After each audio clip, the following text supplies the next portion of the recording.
33장. 야곱이 에사우를 다시 만나다. 야곱이 눈을 들어보니 에사우가 장정 400명과 함께 오고 있었다. 그래서 그는 레아와 라헬과 두 여종에게 이 아이들을 나누어 맡긴 다음 두 여종과 그들의 아이들을 앞에 세우고 레아와 그의 아이들을 그 뒤에, 그리고 라헬과 요셉을 맨 뒤에 세웠다. 야곱 자신은 그들보다 앞장서 가면서 형에게 다가갈 때까지 7번 땅에 엎드려 절하였다. 그러자 에사우가 야곱에게 달려와서 그를 껴안았다. 에사우는 야곱의 목을 끌어안고 입맞추었다. 그들은 함께 울었다. 에사우가 눈을 들어 여자들과 아이들을 바라보며 내 곁에 있는 이 사람들은 누구냐 하고 묻자 야곱이 하느님께서 당신의 이 종에게 은혜로 해주신 아이들입니다 하고 대답하였다. 그러자 두 여종과 그들의 아이들이 앞으로 나와 큰절을 하였다. 레아와 그의 아이들도 앞으로 나와 큰절을 하고 마지막으로 요셉과 라헬이 앞으로 나와 큰절을 하였다. 에사우가 물었다. 내가 오다가 만난 그 무리는 모두 무엇 하려는 것이냐? 야곱이 대답하였다. 주인께서 저에게 호의를 베풀어 주셨으면 해서 준비한 것입니다. 에사우가 내 아우야, 나에게도 많다. 내 것은 내가 가져라 하고 말하였지만 야곱은 이렇게 대답하였다. 아닙니다. 저에게 호의를 베풀어 주신다면 이 선물을 제 손에서 받아주십시오. 정녕 제가 하느님의 얼굴을 뵙는 듯 주인의 얼굴을 뵙게 되었고 주인께서는 저를 기꺼이 받아주셨습니다. 제발 주인께 드리는 이 선물을 받아주십시오.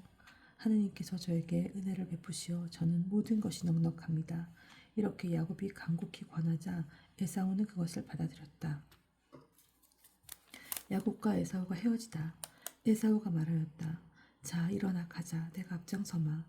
그러자 야곱이 그에게 말하였다. 주인께서도 아시다시피 아이들은 약하고 저는 또 새끼 딸린 양들과 소들을 돌봐야 합니다. 하루만 몰아쳐도 짐승들이 모두 죽습니다. 그러니 주인께서는 이 종보다 앞서서 떠나시기 바랍니다. 저는 세일에 계시는 주인께 다다를 때까지 앞에 가는 가축대의 걸음에 맞추고 아이들의 걸음에 맞추어 천천히 나아가겠습니다. 에사우가 나와 동행한 사람들 가운데 며칠 너에게 남겨주어야 하겠구나 하고 말하였지만 야곱은 그러실 필요가 있겠습니까? 주인께서 저에게 호의를 베풀어 주시기만 하면 저는 충분합니다 하고 대답하였다. 그날로 에사우는 길을 떠나 세이르로 돌아가고 야곱은 수콧으로 가서 자기가 살 집을 짓고 가축들을 위한 초박들을 만들었다. 그리하여 그곳의 이름은 수콧이라 하였다. 야곱이 스켐에 다다르다. 야곱은 팟담 아람을 떠나 가나안 땅에 있는 스켐 성읍에 무사히 이르러 그 성읍 앞에 천막을 쳤다. 그리고 자기가 천막을 친 땅을 스켐의 아버지 하몰의 아들들에게서 돈 100립을 주고 샀다. 그는 그곳에 제단을 세우고 그 이름을 엘 엘로헤 이스라엘이라 하였다. 34장. 디나가 폭행을 당하다. 레아가 야곱에게 낳아준 딸 디나가 그 고장 여자들을 보러 나갔다. 그런데 그 고장의 족장인 히윗 사람 아모르의 아들 스켐이 디나를 보고 그를 데리고 가서 더 겁탈하였다. 그는 야곱의 딸 디나에게 반하여 그 소녀를 사랑하게 되었다. 그는 그 소녀에게 다정하게 이야기하였다. 스켐은 자기 아버지 하모르에게 이 처녀를 제 아내로 얻어주십시오 하고 말하였다. 야곱은 스켐이 자기 딸 디나를 더럽혔다는 말을 들었지만 아들들이 가축과 함께 들에 있었기 때문에 그들이 돌아올 때까지 아무 말도 하지 않았다. 스켐인들과 혼인계약을 맺다. 스켐의 아버지 하모르가 야곱에게 이야기하려고 왔다. 마침 야곱의 아들들이 들에서 돌아와 있었는데 이 남자들은 소식을 듣고 분개하여 화가 치밀어 있었다. 스켐이 야곱의 딸과 동침하여 이스라엘에서 추잡한 짓을 저질렀기 때문이다. 그런 짓을 해서는 안 되는 것이었다. 그러나 하모르는 그들에게 이렇게 말하였다. 내 아들 스켐이 여러분의 따님에게 반해 있습니다. 따님을 그의 아내로 주십시오. 우리와 인척관계를 맺읍시다. 여러분의 딸들을 우리에게 주고 우리 딸들을 데려가십시오. 우리와 어울려 삽시다. 이 땅은 여러분 앞에 펼쳐져 있으니 여기 사시면서 두루 돌아다닐 수 있습니다. 이곳에 정착하십시오. 스켐도 디나의 아버지와 오빠들에게 말하였다. 저에게 호의를 베풀어 주십시오. 여러분이 저에게 말씀하시는 것을 다 드리겠습니다. 신부 몸값과 선물을 아주 많이 요구하십시오. 여러분이 저에게 말씀하시는 대로 다 드리겠습니다. 다만 그 소녀를 저에게 아내로 주시기만 하십시오. 야곱의 아들들은 스켐이 자기의 누이 디나를 더럽혔기 때문에 스켐과 그의 아버지 하모르에게 거짓으로 대답하였다. 그들은 이렇게 말하였다. 할례를 받지 않은 남자에게 우리 누이를 주는 그러한 일을 우리는 할 수가 없습니다. 그것은 우리에게 수치스러운 일입니다. 다만 여러분 가운데 있는 남자들이 모두 할례를 받아 우리처럼 된다는 조건이라면 여러분의 청을 받아들이겠습니다. 그렇게 하면 우리 딸들을 여러분에게 주고 여러분의 딸들을 우리에게 데려오고 하면서 서로 어울려 살 수 있습니다. 그래서 우리는 한결애가 되는 것입니다. 그러나 여러분이 우리 말대로 할례를 받지 않으신다면 우리는 누이를 데리고 떠나가겠습니다. 하모르와 하모르의 아들 스켐은 야곱의 아들들의 제안을 좋게 여겼다. 그래서 그 젊은이는 지체하지 않고 그 제안을 실행에 옮겼다. 그가 야곱의 딸을 좋아하였기 때문이다. 이 젊은이는 자기 아버지의 온 집안에서 가장 존경받는 사람이었다. 하모르와 그의 아들 스켐은 성문으로 가서 자기네 서금 남자들에게 말하였다. 이 사람들은 우리에게 호의를 지니고 있습니다. 그러니 그들이 이 땅에 살면서 두루 돌아다닐 수 있게 해줍시다. 이 땅은 그들을 받아들일 수 있을 만큼 넓습니다. 그들의 딸을 아내로 데려오고 우리 딸들을 그들에게 줍시다. 그러나 이 사람들은 자기들이 할례를 받은 것처럼 우리 가운데 있는 남자들도 모두 할례를 받는다는 조건이어야 우리와 어울려 살면서 한결애가 되겠다고 합니다. 결국은 그들의 가축대와 그들의 재산과 그들의 짐승들이 모두 우리 것이 되지 않겠습니까? 그들의 조건을 받아들여서 그들이 우리와 어울려 살게만 합시다. 성문에 나온 사람들이 모두 하모르와 그의 아들 스켐의 말을 받아들였다. 그리하여 모든 남자들이 성읍에 나온 모든 이들이 할례를 받았다. 시므온과 레위의 음흉한 복수. 사흘 뒤 그들이 아직 아파하고 있을 때 야곱의 두 아들 곧 디나의 오빠인 시므온과 레위가 각자 칼을 들고 거침없이 성읍으로 들어가 남자들을 모조리 죽였다. 하모르와 그의 아들 스켐도 칼로 쳐 죽이고 스켐의 집에서 디나를 데리고 나왔다. 야곱의 아들들은 칼에 맞아 쓰러진 자에게 달려들어 성읍을 약탈하였다. 그들이 자기들의 누이를 더럽혔기 때문이다. 그들은 양과 염소, 소와 당나귀, 성 안에 있는 것과 바깥 들에 있는 것들을 가져갔다. 재산을 모두 빼앗고 모든 어린아이와 아낙네들을 잡아가고 집안에 있는 것들을 모조리 약탈하였다. 그러자 야곱이 시므온과 레위에게 말하였다. 너희는 이 땅에서 사는 가나안족과 프리즈족에게 나를 흉측한 인간으로 만들어 나를 불행에 빠뜨리는구나. 나에게는 사람들이 얼마 없는데 그들이 합세하여 나를 치면 나도 내 집안도 몰살당할 수밖에 없다. 그러나 그들은 우리 누이가 창녀처럼 다뤄줘도 좋다는 말씀입니까? 하고 말하였다. 35장. 야곱이 베텔로 돌아가다. 하느님께서 야곱에게 말씀하셨다. 일어나 베텔로 올라가 그곳에서 살아라. 그곳에 제단을 만들어 내가 너의 형 에사우를 피해 달아날 때 너에게 나타나는 그 하느님에게 바쳐라. 야곱은 가족들과 자기에게 딸린 모든 사람에게 말하였다. 너희에게 있는 낯선 신들을 내버려라. 몸을 깨끗이 씻고 옷을 갈아입어라. 일어나 베텔로 올라가자. 그곳에 제단을 만들어 내가 어려움을 당할 때 나에게 응답해 주시고 내가 어디를 가든 나와 함께 계셔주신 하느님께 바치고자 한다. 그들은 자기들이 가지고 있던 모든 낯선 신들과 귀에 걸고 있던 귀걸이들을 내놓았다. 야곱은 스켐 근처에 있는 향염나무 밑에 그것들을 묻었다. 그들이 길을 가는 동안 하느님께서 내리신 공포가 그들 주위의 성읍들을 휘감아 아무도 야곱의 아들들을 뒤쫓지 못하였다. 야곱은 자기에게 딸린 모든 사람과 함께 가나안 땅에 있는 루즈 곧 베텔에 다다랐다. 야곱은 거기서 제단을 쌓고 그곳의 이름을 엘 베텔이라 하였다. 그가 자기 형을 피해 달아날 때 하느님께서 당신 자신을 바로 그곳에서 그에게 드러내 보이셨기 때문이다. 그때 레베카의 유모 드보라가 죽어 베텔 아래에 있는 참나무 밑에 묻었다. 그래서 그곳의 이름은 알론 바크시라 하였다. 야곱이 피단 아람에서 돌아오자 하느님께서 다시 그에게 나타나 복을 내려주셨다. 하느님께서 그에게 말씀하셨다. 너의 이름은 야곱이다. 그러나 더 이상 야곱이라 불리지 않을 것이다. 이스라엘이 이제 너의 이름이다. 이렇게 하느님께서 그의 이름을 이스라엘이라 하셨다. 하느님께서 그에게 다시 말씀하셨다. 나는 전능한 하느님이다. 자식을 많이 낳고 번성하여라. 너에게서 한 민족이, 아니 민족들의 무리가 생겨날 것이다. 내 몸에서 임금들이 나올 것이다. 내가 아브라함과 이삭에게 준 땅을 너에게 준다. 또한 내 뒤에 오는 후손들에게도 그 땅을 주겠다. 그런 다음 하나님께서는 야곱과 말씀을 나누시던 그곳에서 그를 떠나 올라가셨다. 야곱은 하나님께서 자기와 말씀을 나누신 곳에 기념기둥, 곧 돌로 된 기념기둥을 세운 다음 그 위에 제주를 따르고 또 기름을 부었다. 야곱은 하나님께서 자기와 말씀을 나누신 그곳의 이름을 베텔이라 하였다. 베냐민의 탄생과 라헬의 죽음. 그들이 베텔을 떠나 에프라타까지는 아직 얼마 더 가야 하는 곳에서 라헬이 해산하게 되었는데 산고가 심하였다. 이렇게 라헬의 산고가 심하자 산파가 그에게 말하였다. 두려워하지 마세요. 이번에도 아들이에요. 라헬은 마침내 죽게 되어 마지막 숨을 거두면서 아기의 이름을 벤온이라 하였다. 그러나 아기의 아버지는 벤야민이라 불렀다. 라헬은 이렇게 죽어 에프라타 곧 베들레헴으로 가는 길가에 묻혔다. 야곱은 라헬의 무덤에 비석을 세웠다. 그것이 오늘날까지도 서 있는 라헬의 묘비이다. 르우벤의 추행. 이스라엘은 다시 길을 떠나 막달 에델을 건너편에 천막을 쳤다. 이스라엘이 그 땅에서 살고 있을 때 르우벤이 자기 아버지의 소실 빌하에게 가서 그와 동침하였다. 이스라엘이 이를 듣고 알게 되었다. 야곱의 12아들. 야곱의 아들은 12이다.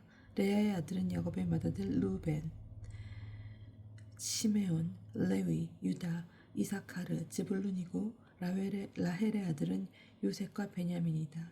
라헬의 몸종 비라의 아들은 단과 납달리이고 레아의 몸종 질파의 아들은 가드와 아세르이다. 이들은 야곱이 밧단 아람에 있을 때 태어난 아들들이다. 이삭이 죽다. 마침내 야곱은 마므레 곧 키르얏 아르바에 있는 자기 아버지 이삭에게 다다랐다. 그곳은 아브라함과 이삭에게 나그네 살이 하던 헤브론이다. 이삭의 나이는 180살이었다. 이삭은 노인으로 한껏 살다가 숨을 거두고 죽어 선조들 곁으로 갔다. 아들 에사우와 야곱이 그를 안장하였다. 36장. 가나안에서 난 에사우의 자손. 에사우 곧 에돔의 족보는 이러하다. 에사우는 가나안 여자들 가운데서 아내들을 맞아들였다. 히타이트 사람 엘론의 딸 아다, 하윗 사람 치브론의 아들 아나에게서 난 딸 오홀리 바마, 그리고 이스마엘의 딸이며 느바요의 누이인 바스맛이 그들이다. 아다는 에사우에서 엘리파즈를 낳아주었고 바맛은 르우엘을 낳았다. 오홀리 바마는 여우스, 얄람, 코라를 낳았다. 이들이 가나안 땅에서 태어난 에사우의 아들들이다.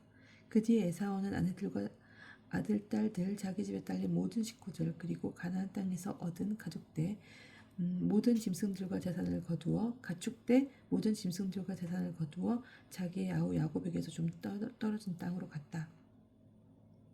함께 살기에는 그들의 가산이 너무 많았기 때문이다. 가축이 너무 많아 그들이 머물던 땅이 그들을 다 받아들일 수가 없었던 것이다. 그래서 에사우는 세이르의 산악지방에 자리를 잡았다. 이 에사우가 곧 에돔이다. 세이르에서 난 에사우의 자손.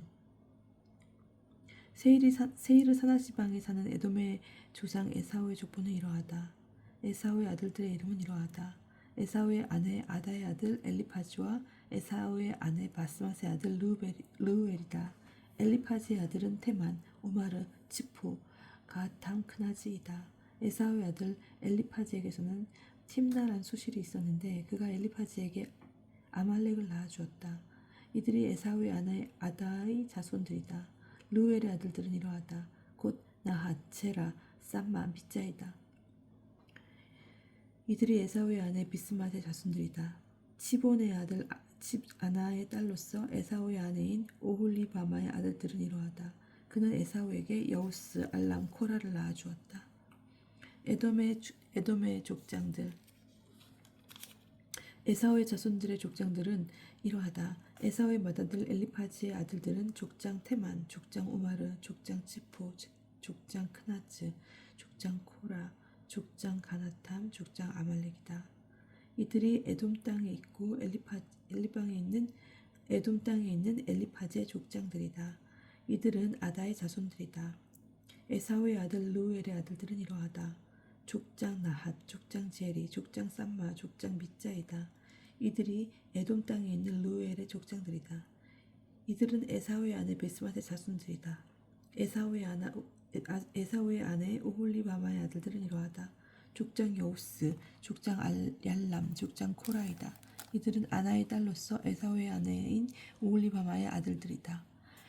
이들이 에사우 곧 에돔의 아들들이며 이들이 그 족장들이다.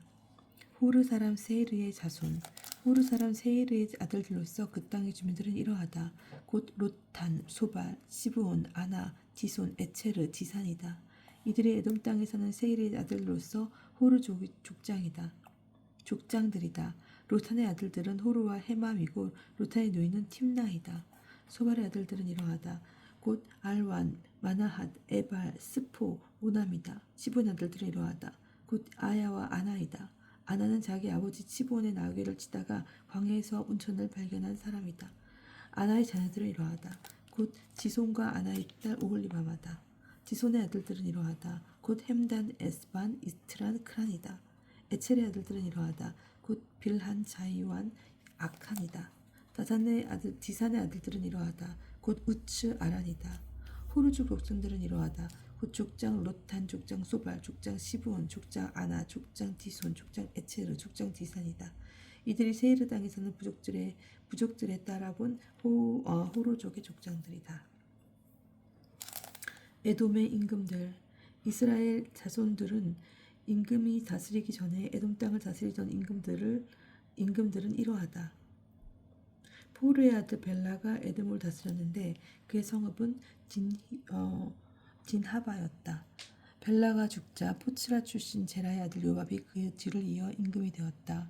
요밥이 죽자 테만 땅 출신 후삼이 그 뒤를 이어 임금이 되었다. 후삼이 죽자 부다세아르 곧 미디안을 모압 평야에서 무찌른 하닷이 그 뒤에 임금이 되었다. 그의 성읍 이름은 아윗이었다. 하닷이 죽자 마스레카 출신 샤를라가 그 뒤를 이어 임금이 되었다. 샤물라가 죽자 강가 르호봇 출신 사람들이 그 땅을 이어 임금이 되었다. 사울이 죽자 악보르의 아들 바알 하나니 그 뒤를 이어 임금이 되었다. 악보르의 아들 바알 하나니 죽자 하다레가 그 뒤를 이어 임금이 되었다. 그 성읍 이름은 파우였다. 그리고 그 아내의 이름은 무헬 타브엘이었는데 메자합의 딸인 마트넷의 딸이었다. 에돔의 족장들. 시족과 지역과 이름에 따라 본 에사우 족장들의 이름은 이러하다. 곧 족장 팀나, 족장 알과, 족장 여텟, 족장 오홀리바마, 족장 엘라, 족장 피논, 족장 크나즈, 족장 테만, 족장 밉차르, 족장 막디엘, 족장 아람이다. 이들이 저마다 차지하고 살던 거주지에 따라 본 에돔의 족장들이다. 에사우는 에돔의 조상이다. 37장 요셉과 그 형제들. 야곱은 자기 아버지가 나그네 살이 하던 땅 가나안 땅에 자리를 잡았다. 야곱의 역사는 이러하다. 17살 난 요셉은 형들과 함께 양을 치는 목자였는데 아버지의 아내인 비라의 아들들과 질파의 아들들을 도와주는 심부름꾼이었다. 요셉은 그들에 대한 나쁜 이야기를 아버지에게 일러 바치곤 하였다. 이스라엘은 요셉을 늙음하게 얻었으므로 다른 어떤 아들보다 그를 더 사랑하였다. 그래서 그에게 긴 저고리를 지어 입혔다. 그의 형들은 아버지가 어느 형제보다 그를 더 사랑하는 것을 보고 그를 미워하여 그에게 정답게 말을 건넬 수가 없었다. 요셉의 꿈. 한 번은 요셉이 꿈을 꾸고 그것을 형에게 말한 적이 있는데 그 때문에 형들은 그를 더 미워하게 되었다. 요셉이 그들에게 말하였다. 내가 꾼 이 꿈 이야기를 들어보세요. 우리가 밥 한가운데서 곡식단을 묻고 있었어요. 그런데 내 곡식단이 일어나 우리 우뚝 서고 형들의 곡식단들은 빙 둘러서서 내 곡식단에게 큰절을 하였답니다. 그러자 형들이 그에게 말하였다. 내가 우리의 임금이라도 된 셈이냐? 될 셈이냐? 내가 우리를 다스리게 하겠다는 말이냐? 그리하여 형들은 그의 꿈과 그가 한 말 때문에 그를 더욱 미워하게 되었다. 그는 또 다른 꿈을 꾸고 그것을 형들에게 말하였다. 내가 또 꿈을 꾸었는데 해와 달과 별 11개가 나에게 큰절을 하더군요. 이렇게 그가 아버지와 형들에게 이야기하자 그의 아버지가 그를 꾸짖어 말하였다.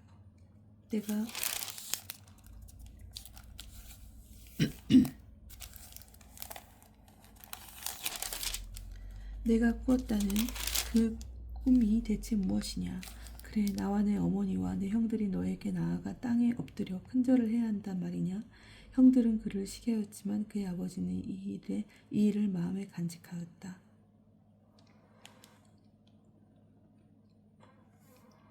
요셉이 이집트로 팔려가다.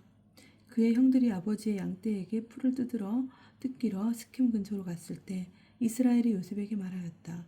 내 형들이 스켐 근처에서 양떼에게 풀을 뜯기고 있지 않느냐. 자, 내가 너를 형들에게 보내야겠다. 요셉이 그러십시오 하고 대답하자 이스라엘이 그에게 말하였다. 가서 내 형들이 잘 있는지 양들도 잘 있는지 보고 나에게 소식을 가져오너라. 이렇게 해서 그는 요셉을 헤브론 골짜기에서 떠나보냈다. 요셉이 스켐에 도착하니 요셉이 스켐에 도착하였다. 어떤 사람이 보니 그가 들에서 헤매고 있었다. 그래서 그 사람이 무엇을 찾고 있느냐 하고 묻자 요셉이 대답하였다. 저는 형들을 찾고 있습니다. 그들이 어디서 양에게 풀을 뜯기고 있는지 저에게 제발 알려주십시오. 그러자 그 사람이 말하였다. 그 사람들은 여기서 떠났단다. 도탄으로 가자 하는 말을 내가 들었어. 그래서 요셉은 형들을 뒤따라 도탄에서 그들을 찾아냈다. 그런데 그의 형들은 멀리서 그를 알아보고 그가 자기들에게 가까이 오기 전에 그를 죽이려는 음모를 꾸몄다. 그들은 서로 말하였다. 저기 저 꼼쟁이가 오는구나. 자, 이제 저 녀석을 죽여서 아무 구덩이에나 던져놓고 사나운 짐승이 잡아먹었다고 이야기하자. 그리고 저 녀석의 꿈이 어떻게 되나 보자. 그러나 루벤의 이 말을 듣고 그들의 손에서 요셉을 살려낼 속셈으로 르우벤은 이 말을 듣고 그들의 손에서 요셉을 살려낼 속셈으로 목숨만 내쉬지 말자 하고 말하였다. 르우벤이 그들에게 다시 말하였다. 피만을 흘리지 마라. 그 아이를 여기 광야에 있는 이 땅에 던져버리고 그 아이에게 손을 대지 마라. 르우벤은 그들의 손에서 요셉을 살려내어 아버지에게 되돌려보낼 생각이었다. 이윽고 요셉이 형들에게 다다르자 그들은 그의 저고리 곧 그가 입고 있던 긴 저고리를 벗기고 그를 잡아 구덩이에 던졌다. 그것은 물이 없는 빈 구덩이였다. 그들이 앉아 빵을 먹다가 눈을 들어보니 기랏에서 오는 이스마엘인들의 대상이 보였다. 그들은 여러 낙타의 향유와 고무, 유향과 바닐향을 싣고 이집트로 내려가는 길이었다. 그때 유다가 형제들에게 말하였다. 우리가 동생을 죽이고 그 아이의 피를 덮는다고 해서 우리에게 무슨 이득이 있겠느냐. 자, 그 아이를 이스라엘인에게서 인에게 팔아버리고 우리가 그에게 손을 대지 말자. 그래도 그 아이는 우리 아우고 우리 살부치가 아니냐. 그러자 형제들은 그의 말을 듣기만 하였다. 그때 미디안 상인들이 지나가다 요셉을 쌀 구덩이에서 끌어내었다. 그들은 요셉을 이스마엘인들에게 은전 20잎에 받아넘겼다. 이들이 요셉을 이집트로 데리고 갔다. 르우벤이 구덩이로 돌아가 보니 그 구덩이에는 요셉이 없었다. 그는 자기 옷을 찢고 형제들에게 돌아가서 말하였다. 그 애가 없어졌다. 나는 어디로 가야 한단 말이냐. 그들은 요셉의 저고리를 가졌다. 순념수 한 마리를 넣어 그 피에 적셨다. 그들은 그 긴 저고리를 아버지에게 가져가서 말하였다. 저희가 이것을 주었습니다. 이것이 아버지 아들의 저고리인지 아닌지 살펴봐 주십시오. 그가 그것을 살펴보고 말하였다. 내 아들의 저고리다. 사나운 짐승이 잡아먹었구나. 요셉이 찢겨 죽은 게 틀림없다. 요셉은 옷을 찢고 허리에 자롯을 두른 뒤 자기 아들의 죽음을 오랫동안 슬퍼하였다. 그의 아들, 딸들이 모두 나가서 그를 위로하였지만 그는 위로받기만을 마다하면서 말하였다. 아니다. 나는 슬퍼하면서 성으로 내 아들에게 내려가는다. 이렇게 요셉의 아버지는 그를 생각하며 울었다. 한편 미디안인들은 이집트로 가서 파라오의 내신으로 경호대장인 포르파르에게 그를 팔아넘겼다.